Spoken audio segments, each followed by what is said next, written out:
Assalamualaikum teman-teman. Assalamualaikum Dewan Juri yang terhormat.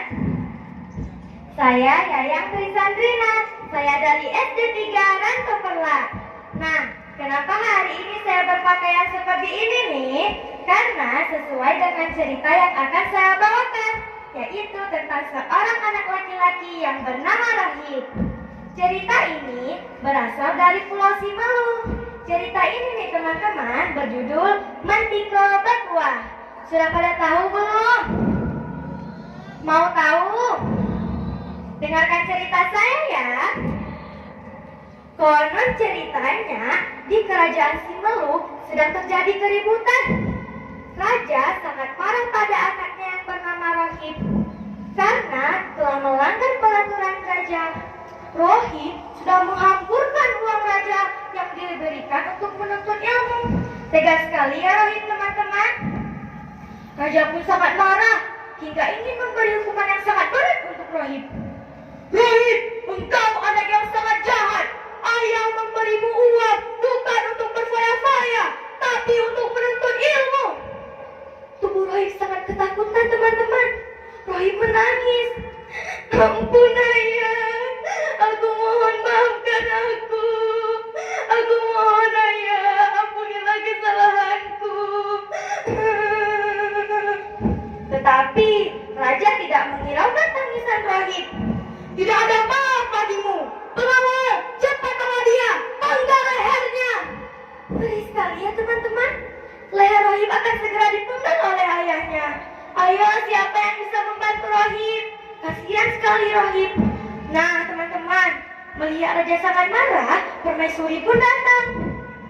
Kanda, aku mohon Kanda, jangan hukum anak kita.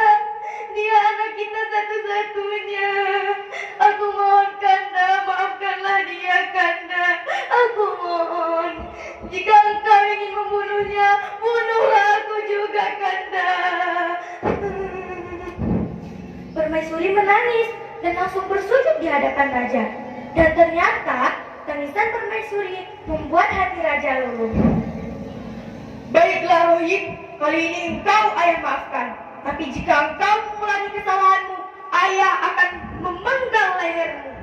Engkau ayah maafkan dengan satu syarat.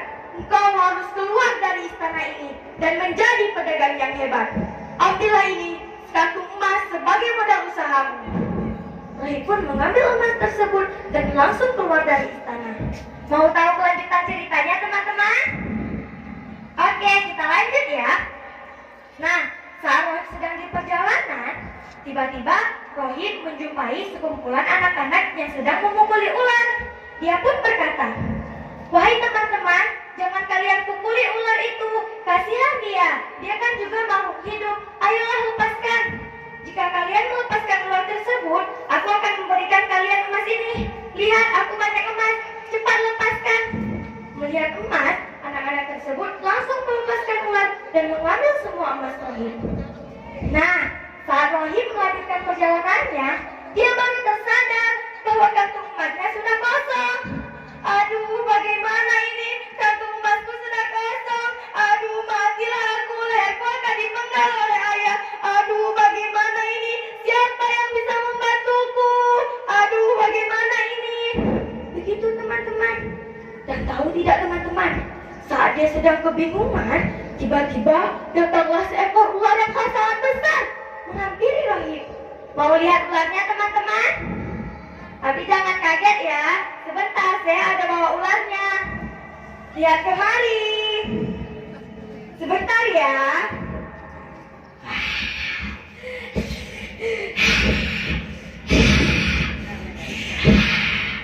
Ular itu terus mendekati Rohib dan Rohib pun sangat ketakutan. Ampun ular, jangan makan aku. Aku mohon jangan makan aku. Kasihanilah aku ular. Ampuni aku ular, aku mohon ular. Rohib bergemetar, tetapi ular itu terus saja mendekati Rohib. Hai Rohib, engkau jangan takut. Aku tidak akan memakanmu. Justru aku ingin memberikan balasan karena kau telah menyelamatkanku tadi kembali. Ambillah ini, Mendiko bertuah. Dia akan mengabulkan semua permintaanmu. Setelah ular itu melemparkan sesuatu dari mulutnya, ular itu langsung pergi, teman-teman. Dan Rohib pun mengambil sesuatu tersebut. Apa ini? Mendiko bertuah? Teman-teman tahu tidak? Ternyata Mendiko bertuah itu seperti ini. Batu mutiara, lihat nih teman-teman. Sudah tahu kan? Rohib pun langsung meminta pada Mendiko.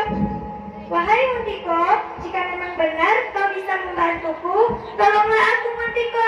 Kembalikan emas-emasku yang sudah hilang tadi. Tahu tidak teman-teman apa yang terjadi? Tiba-tiba Mendiko tersebut terbang ke arah kantung emasnya Rohib. Dan saat Rohib melihat dan dia membuka kantung emasnya, alangkah terkejutnya Rohib karena emasnya kembali, bahkan bertambah banyak. Rohib sangat kegirangan. Wah, emasku kembali, ye, aku kaya lagi, ye, emasku kembali, emasku kembali, ye. Terima kasih Mendiko bertuah, terima kasih engkau penyelamatku. Begitulah ceritanya teman-teman. Mau tahu kelanjutan lagi teman-teman? Dengarkan terusnya. Nah, singkat ceritanya nih teman-teman, dengan bermodalkan emas ini, Rohib pun menjadi pedagang yang sangat hebat, sukses dan kaya raya. Dia pun kembali ke istana dan disambut bahagia oleh ayah dan ibunya. Disitulah Rohib menggantikan posisi ayahnya sebagai seorang raja yang sangat bijaksana di kerajaan Simalung. Begitulah akhir ceritanya teman-teman.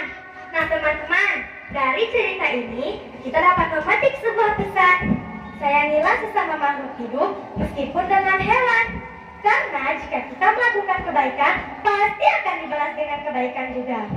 Dan jika teman-teman ingin tahu cerita selengkapnya, bacalah buku kumpulan cerita rakyat Aceh yang dikarang oleh Rusdi dan kawan-kawan.